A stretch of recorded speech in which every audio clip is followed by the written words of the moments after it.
एक बार की बात है, एक छोटे से गांव में एक पुरानी और वीरान हवेली थी। ग्रामीणों का कहना था कि हवेली में रात के समय अजीब सी आवाजें आती हैं। कोई देख नहीं सकता था, लेकिन हर कोई सुन सकता था। किसी की भी हवेली के पास जाने की हिम्मत नहीं होती थी, क्योंकि सभी को डर था कि वहां भूत रहते हैं। एक दिन गांव में एक युवक राजू आया। उन्हें इन कहानियों पर विश्वास नहीं था। उसने सोचा कि ये सब सिर्फ अफवाहें हैं और उसने फैसला किया कि वह रात को हवेली जाएगा और पता लगाएगा कि क्या सच में वहां कुछ था। रात के अंधेरे में राजू हवेली की ओर चल दिया।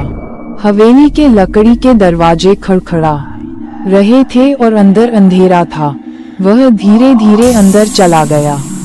जैसे ही उसने एक कमरे का दरवाजा खोला, अचानक उसे ठंडी हवा का झोंका आया और उसने देखा कि कमरे में एक महिला सफेद साड़ी लपेटे हुए खड़ी है।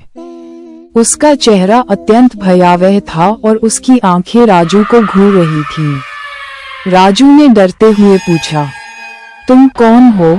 महिला की आवाज गहरी और ठंडी थी। राजू ने हिम्मत करके कहा, क्या मैं आपकी मदद कर सकता हूँ?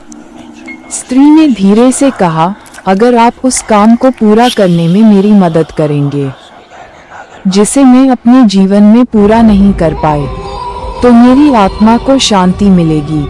राजू ने महिला के कहे अनुसार अपना अधूरा काम पूरा किया और अंततः यह महसूस करते हुए हवेली छोड़ दी कि अब हवा और आवाजें शांत थीं।